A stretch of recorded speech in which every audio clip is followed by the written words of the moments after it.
Kata orang, di dunia ini kita punya 7 kembaran, tapi Reza Arab punya 48. Karena kata-kata barusan gak nyambung, mari kita berkenalan dengan pelukis kaya raya bernama Nero Park. Walaupun tidak punya hubungan apapun dengan Park Ji-sung, dua-duanya sama-sama selebritis dan orang terkenal di Korea, bahkan dunia. Bukan karena Nero Park pernah bermain di MU, tapi karena lukisannya benar-benar mendapat apresiasi besar dari para seniman besar dunia dan juga halayak ramai. Namun semua yang berjaya pasti ada sisi gelapnya. Layaknya MU. Olah cocok. MU baik terus. Singkat cerita, dengan segala popularitasnya, Nero sepertinya tidak menikmatinya sama sekali. Setiap harinya, dia sampai harus dimotivasi oleh manajer sekaligus sahabatnya, Myung-ah. Namun entah kenapa, Nero selalu saja merasa tidak senang. Myung-ah sendiri adalah manajer sekaligus sahabat Nero dari zaman kuliah. Segala hal urusan soal Nero, Myung-ah yang menyiapkan. Walaupun Myung-ah selalu gemati dalam mengurus Nero, tapi sepertinya hubungan mereka kurang begitu baik. Suatu hari, Myung-ah mendatangi Nero untuk menjelaskan soal jadwal pameran barunya di Jepang, serta memberikan list para plagiat yang meniru lukisan Nero. Tadinya, Nero merasa biasa aja, sampai matanya tertuju pada satu lukisan plagiat di sebuah penginapan kecil di Jepang. Sekarang, cocote, JKT 76 nih. Maaf, ini ibunya Kaori, cewek ini. Kebetulan ibunya udah meninggal. Kaori sendiri adalah seorang pekerja paruh waktu di toko bunga. Semenjak lulus SMA, Kaori sudah memantapkan dirinya untuk merantau ke Jakarta untuk mengejar cita-citanya sebagai perangkai bunga. Sepeninggal ibunya sekarang, Kaori benar-benar seorang diri. Karena sang ayah juga sudah lama berpulang. Ibunya sendiri meninggalkan penginapan pemandian air panas atau onsen untuk Kaori urus. Namun Kaori sedikit galau karena dirinya sendiri sedang meniti karirnya sebagai perangkai bunga dan lebih memilih menjual penginapan. Karena itu juga ditambah karena ibunya meninggalkan sejumlah utang. Namun Ibu Ratna, orang kepercayaan serta teman dekat dari ibunya Kaori, sempat memaksa Kaori untuk meneruskan onsen itu. Karena kalau onsen sampai tutup, nasib para karyawan yang sudah bekerja lama di sana mungkin akan kesulitan untuk survive di luar. Namun Kaori tetap kekeh tidak mau meneruskan. Sampai akhirnya Ibu Ratna pun bilang, seenggaknya Kaori mengurus onsen sebentar sampai penutupan nanti. Karena masih ada beberapa pengunjung yang menginap di sana.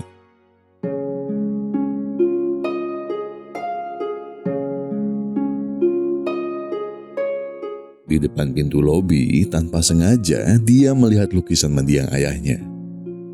Kaori yang tidak mengerti apa bagusnya lukisan ayahnya pun dijelaskan oleh Ibu Ratna.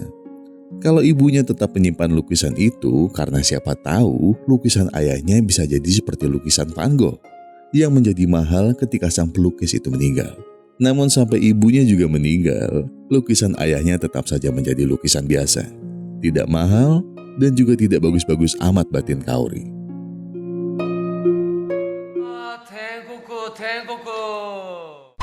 Oke, sebentar. Ini bukan Nero, ini Daewon. Saya tahu ini agak bingungin, saya juga baru ngerti kenapa intronya ngomong soal Reza Arab varian. Oke lah, kita perkenalan dulu. Daewon adalah pengangguran yang baru saja lulus dan sedang mencari kerja. Tanpa punya pengalaman dan hidup yang gitu-gitu aja, hobinya Daewon adalah mandi air panas di onsen. Ulah, cuk, gak ada spesialnya orang ini.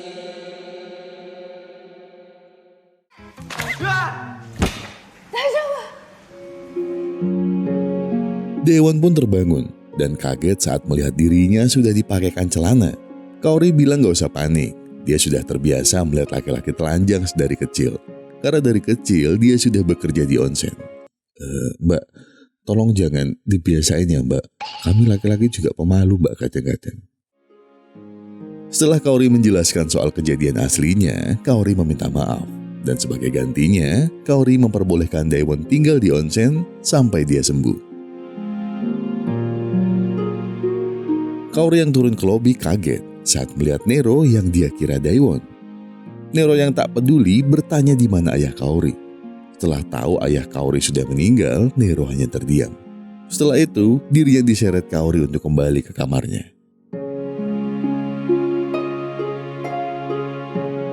Kejadian yang sama pun terulang, tapi kali ini Nero yang melihat Daewon. Nero kaget karena wajah mereka begitu mirip. Tanpa Fafifu, Nero langsung menarik Daewon dari pemandian.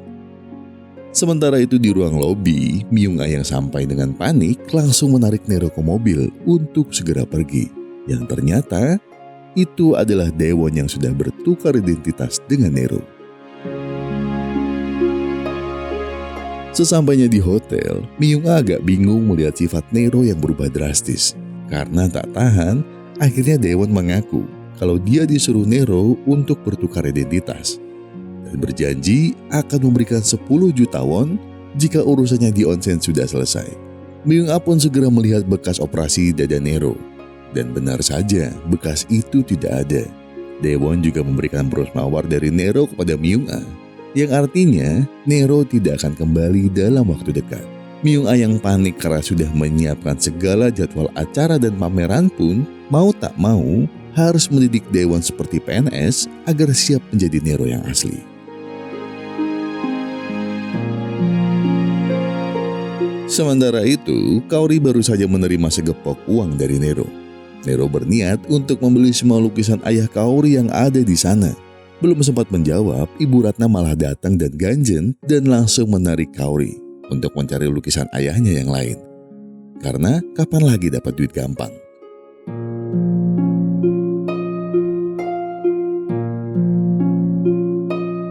Di ruangan ibunya, mereka berdua tak menemukan lukisan sama sekali. Namun mereka berhasil menemukan majalah yang berisi semua lukisan sang ayah. Kaori kaget karena setahu dia, ayahnya bukanlah seniman terkenal. Terlebih lagi, dia melihat penerbitnya adalah ibunya sendiri. Tapi yang membuat Kaori penasaran, majalah itu diterbitkan di tahun yang sama saat dirinya lahir. Tapi Bu Ratna menemukan sebuah kunci yang entah kunci apa.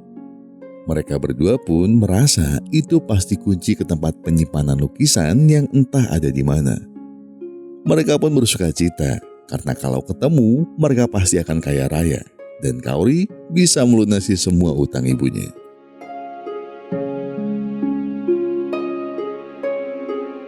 Kaori pun masuk ke kamar Nero yang penuh dengan botol dan minuman berserakan dan Nero yang tepar di lantai. Melihat Nero yang mengigau ketakutan, dengan polos, Kaori mengusap kepalanya sambil berkata, "Daijoubu. Daijoubu. Daijoubu. Daijoubu. Daijoubu."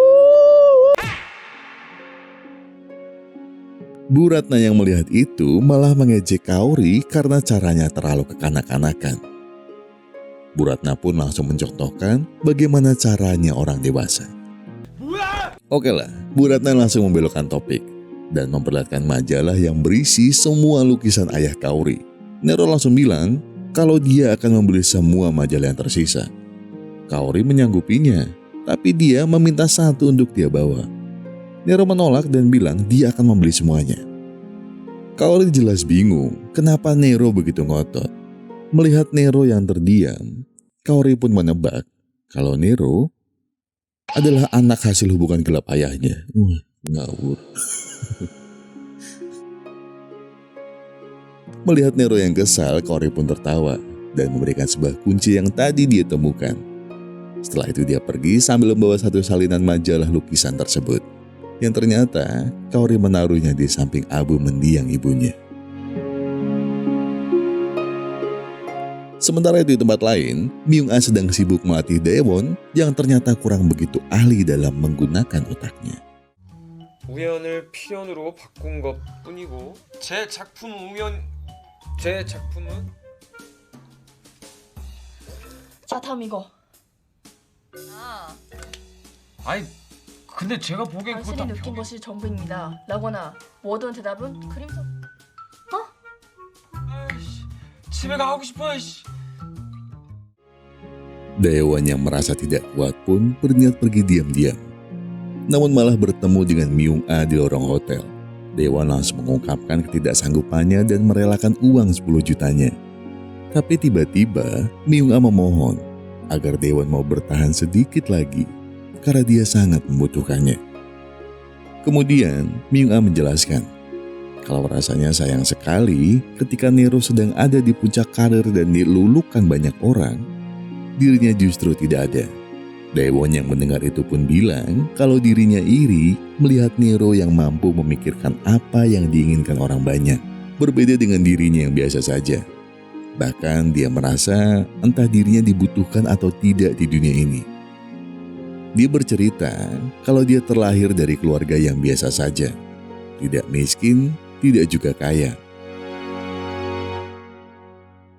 Saat tahu Daewon ingin pergi ke Jepang, orang tuanya mengirim Daewon tanpa berpikir panjang. Pertama, Daewon merasa hidupnya tidak ada masalah. Namun setelah lulus dan belum mendapat kerja sama sekali, Daewon merasa mungkin memangnya dia ditakdirkan jadi begini saja. Entah dia ada atau tidak, rasanya tidak ada bedanya. Tapi setelah Myung-a bilang kalau dia membutuhkan dirinya, itu pertama kalinya bagi Daewon merasa dirinya dibutuhkan. Myung-a pun bilang, dia mengerti sekali apa yang Daewon rasakan. Karena dia juga merasa tidak terlalu dibutuhkan untuk Nero. Tapi sekarang berbeda. Myung-a sangat membutuhkan Daewon dan dia berharap mereka bisa bekerja sama. Akhirnya, Daewon dan Myung-a pun membulatkan tekad untuk membuat acara dan pameran lukisannya bisa berhasil di Jepang nanti. Di lain sisi juga, Daewon tak berhenti berlatih siang malam. Myung-a yang melihat Daewon begitu gigih, dia merasa seperti melihat sesuatu pada Daewon. Atau mungkin melihat sesuatu yang hilang dari Nero.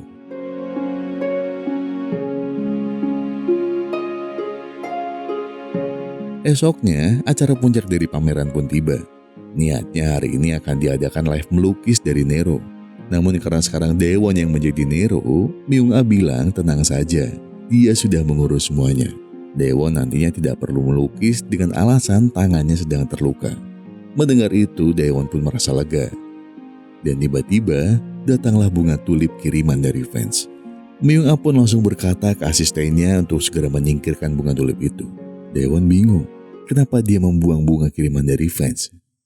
Myung-a lalu bilang, kalau bunga tulip adalah perlambangan dari lemah lembut, berpikiran pendek dan kekanak-kanakan. Dan itu adalah Nero yang dulu. Nero membuang hal-hal baik dalam hidupnya untuk bisa lepas dari jurang kesengsaraan demi mendapatkan kehidupan yang terang dan lebih baik. Dan Myung-a yang membuang semua itu dari Nero dan menggantinya dengan mawar, lambang dari keanggunan namun berduri tajam, yang siap melukai siapa saja yang mendekatinya.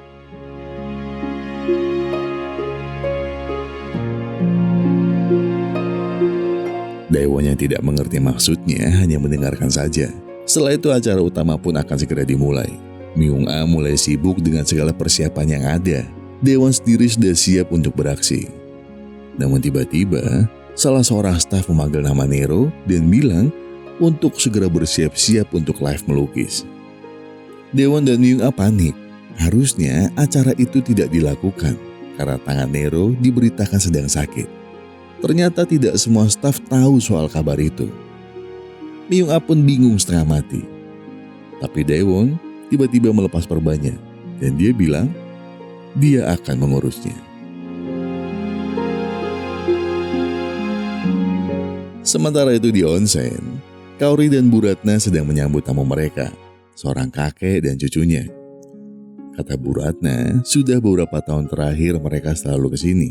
Karena sang cucu merasa sangat betah di onsen mereka. Nero di tempat lain sedang melihat sebuah bunga tulip dan langsung disapa oleh anak kecil tadi yang berkata apa Nero menyukai tulip. Namun seketika itu juga Nero membuangnya. Sang anak lantas melanjutkan kegiatannya, yaitu melukis tulip yang dibuang Nero sebelumnya. Kaori yang tidak sengaja melihat si anak memuji lukisannya sangat bagus. Tahu kalau si anak bercita-cita ingin jadi pelukis, Kaori pun memperlihatkan hasil karya sang anak tadi kepada Nero. Lagi-lagi Nero membuangnya tanpa belas kasihan. Nero berkata, kalau si anak tidak akan menjadi pelukis jika hanya bermodal suka melukis saja. Tapi ketika beberapa waktu berlalu, dia melihat Nero dengan sangat ramah dan antusias mengajari sang anak tadi.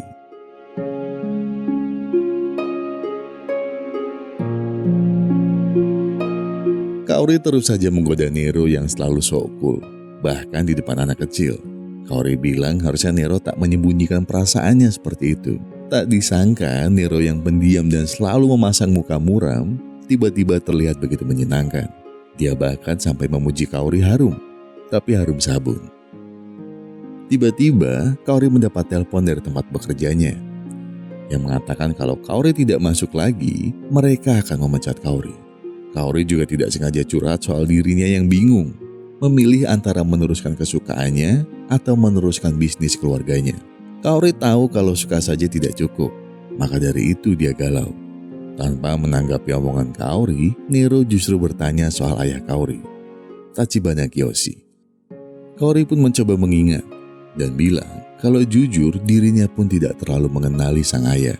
Dia hanya tahu sang ibu pernah mengatakan kalau ayahnya menghabiskan banyak waktunya di luar negeri untuk mencari bakat seninya dalam melukis. Namun sampai akhir hayatnya, dia tidak pernah menemukannya. Tapi Kaori percaya kalau ibu dan ayahnya akan senang karena ada orang yang sangat menyukai lukisan ayahnya. Jadi dia berterima kasih kepada Nero karena dia yakin kalau Nero pasti orang baik. Jadi dia akan memberikan semua lukisan dan buku yang tersisa kepada Nero secara gratis. Mendengar itu, Nero menggumamkan omongan dalam bahasa Korea. Dia bilang, "Aku bukan orang baik, dan kamu terlalu mudah percaya dengan orang." Setelah itu dia pergi, meninggalkan Kaori yang kebingungan. Malamnya, tanpa sepengetahuan Kaori dan Ibu Ratna, Nero masuk ke sebuah ruang di onsen. Di sana, dia melihat banyak sekali benda yang ditutup oleh kain.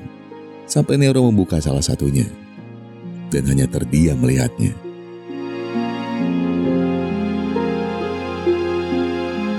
Esok paginya, Nero dan Kaori melihat hasil lukisan si anak kemarin.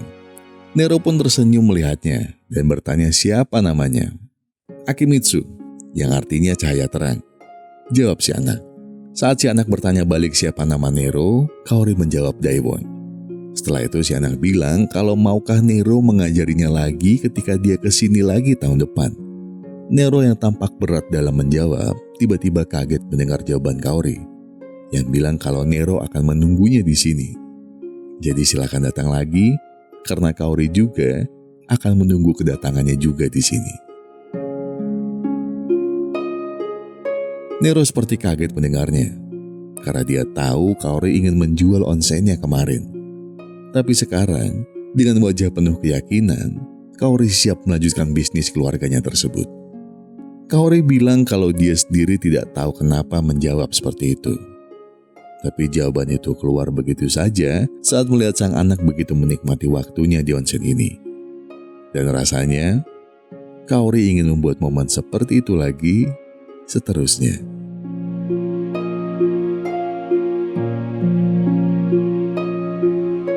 Namun keduanya dikagetkan saat TV menanyakan orang yang mirip Nero sedang melukis secara live.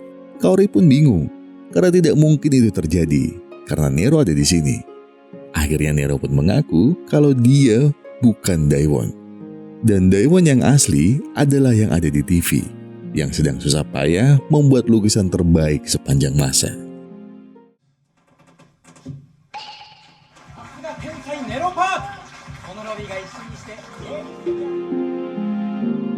Ya, cuma Daewon yang tergila-gila dengan onsen.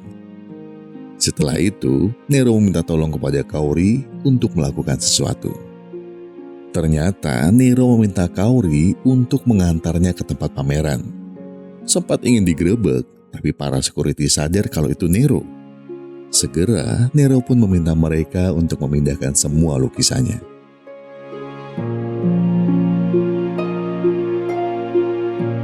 Sementara itu, Myung-ah dan Daewon yang sedang merayakan kesuksesan acara dikagetkan dengan wartawan. yang katanya datang dan bertanya soal lukisan Nero yang ternyata plagiat. Karena mereka baru saja mendapat surat yang berisi majalah yang isinya adalah lukisan-lukisan dari seorang pelukis bernama Tachibana Kiyoshi. Di saat yang sama, Myung-ah juga mendapat kabar kalau semua lukisan Nero dibawa oleh orang yang sangat mirip dengan Nero. Myung-ah segera mengetahui kalau itu pasti Nero dan langsung menelponnya. Nero yang mengangkat telepon pun langsung berkata kalau dia rindu hari-hari di mana mereka berdua melukis dengan bahagia, tanpa beban, tanpa tuntutan. Myung-ah yang mendengarnya hanya berkata maaf, karena dia jugalah yang sudah mendorong Nero sejauh ini. Di akhir telepon, Nero berkata kalau dia ingin mengakhiri ini semua dan bilang kalau dia mencintai Myung-ah. Setelah itu, kita pun diceritakan flashback dari kehidupan Nero sebelumnya. Dulu, Nero dan Myung-ah adalah mahasiswa di sebuah universitas seni bergengsi di Korea. Suatu hari, Myung-ah memergoki Nero sedang melukis bunga tulip dan memperingatkannya kalau dosen mereka bisa marah karena Nero melukis hal yang terlalu sederhana. Tapi Nero bercerita kalau dulu saat dia sakit, bunga tulip inilah satu-satunya yang bisa dia lihat dari jendela. Dan bunga tulip itu juga satu-satunya yang menemani masa-masa pemulihannya. Karena itulah dia melukis untuk diberikan ke rumah sakit yang pernah merawatnya dulu. Namun benar saja, saat sang dosen mengetahui Nero melukis hal itu, dia segera mencaci dan memaki Nero karena dia tidak pantas menjadi seniman. Dia seharusnya tidak berkuliah di sini karena dia sudah membuang-buang uang orang tuanya yang miskin. Jika ingin melukis sederhana, harusnya Nero menjadi guru menggambar saja. Perkataan dosen itu benar-benar membekas dan menjadi trauma bagi Nero. Dan benar, seiring hari, Nero tidak bisa melukis apapun. Nero yang merasa tidak berguna pun menelpon ibunya. Dia bilang minta maaf karena sudah membuang banyak uang untuk kuliahnya yang sekarang tidak menjanjikan masa depan apapun. Tapi sang ibu bilang kalau dirinya tidak peduli Nero menjadi apa di masa depan. Asalkan Nero bahagia, itu sudah cukup baginya. Namun bahagia saja tidak cukup bagi Nero. Nero harus bisa berhasil dan sukses menjadi pelukis terkenal. Karena jika tidak, semua kerja keras ibunya selama ini akan berakhir sia-sia. Dengan perut yang lapar dan wajah penuh kebingungan, Nero menghampiri sebuah toko buku untuk mencari inspirasi lukisan. Hampir putus asa karena tidak menemukan apapun, disitulah Nero menemukan buku Tachibana Kiyoshiro, ayah Kaori. Nero tanpa berpikir banyak langsung meniru lukisan tersebut.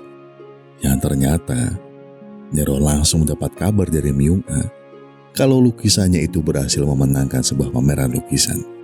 Dan dosennya mau membantu Nero untuk memamerkannya di pameran-pameran bergengsi di luar Korea. Nero yang tak menyangka kalau lukisan palsunya berhasil, akhirnya meminta tolong Myung-ah mencarikannya nama baru. Karena nama aslinya Namyoung dirasanya terlalu lembut dan kekanak-kanakan. Nama seperti itu tidak akan mendapat kesempatan sama sekali di dunia. Akhirnya, Myung-ah pun memilih nama Nero, nama dari seorang emperor Romawi, seorang tiran yang kejam dan tergila-gila dengan mawar.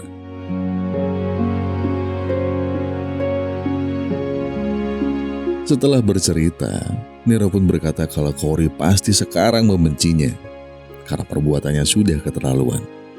Tapi di luar dugaan, Kaori justru berterima kasih dan senang karena ternyata lukisan ayahnya benar-benar dikenal oleh dunia. Nero tak habis pikir kalau Kaori berpikir begitu sederhana layaknya seorang anak kecil. Dia pun memegang tangan Kaori dan mengucapkan terima kasih dalam bahasa Korea. Kaori bingung, tapi Nero malah bercanda dan bilang dia haus dan meminta Kaori membelikannya kopi. Namun saat Kaori kembali, Nero sudah tidak ada. Ternyata Nero pergi ke pantai dan membakar semua lukisannya. Dia tidak menyangka kalau dari perbuatan buruk yang dia lakukan, masih ada orang yang percaya dan memberinya kesempatan untuk bisa hidup lebih baik lagi. Merasa tak pantas, Nero pun memutuskan untuk pergi selamanya.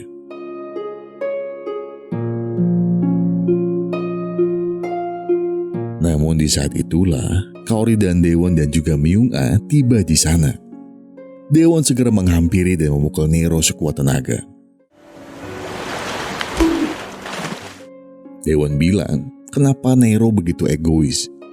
Kenapa harus dia yang memikirkan semuanya sendiri? Nero harusnya berterima kasih dan bersyukur atas semua yang semesta berikan kepadanya. Hidup yang mapan, pekerjaan impian, dan juga diharapkan oleh banyak orang. Daewon tidak terima dengan sikap Nero yang seperti itu. Daewon marah karena Nero begitu penakut menghadapi dunia yang begitu baik padanya. Sedangkan Daewon, sampai saat Nero menemukannya, dia tidak pernah merasa dibutuhkan sama sekali. Tapi sekarang Daewon sadar, berguna atau tidaknya dia untuk orang lain, yang perlu dia lakukan adalah hidup. Terus menjalani hidup sebaik mungkin untuk dirinya sendiri.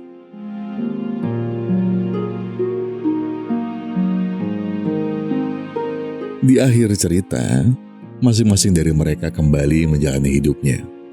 Kaori meneruskan bisnis onsen sembari membuka toko bunga di dalamnya.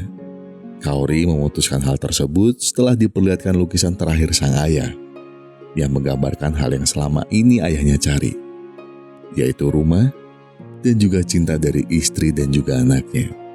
Nero di lain sisi melanjutkan profesinya sebagai pelukis, namun dengan konsep yang dulu ditolak mentah-mentah oleh dosennya. Dan tak lupa Myung-a yang kembali menemani Nero dari nol. Karena mau apapun yang Nero lukis atau Nero lakukan, dia tetap mencintai Nero. Dan Daewon, ya gak ada salahnya ngelamar kerja di onsen. Siapa tahu bisa dapat Kaori plus bisnis keluarganya. Oke, ini bagian krusial.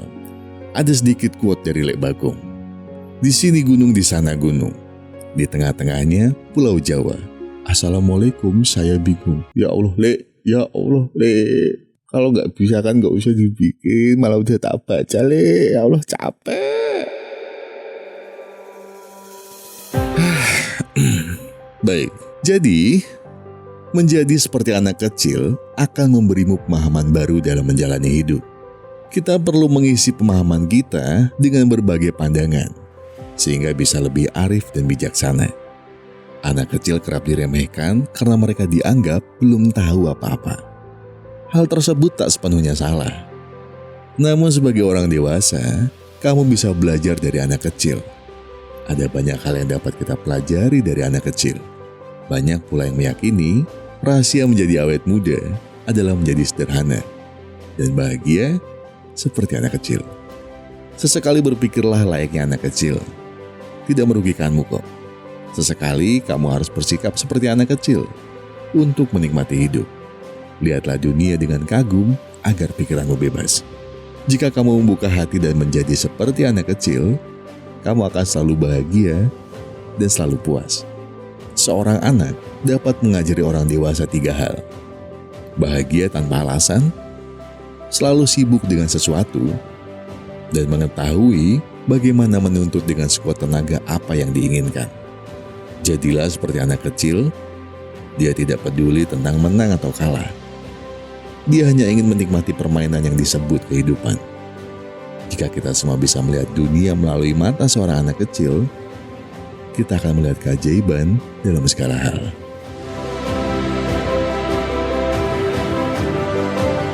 Saya Gogon dan segenap tim Push Rank Epic Glory mengucapkan terima kasih sudah menonton video ini sampai habis. Kayaknya videonya lumayan panjang ya. Oke, terima kasih sekali lagi.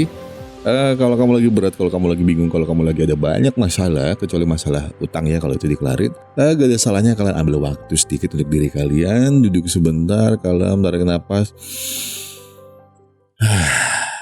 ya sama sebatin dulu aja.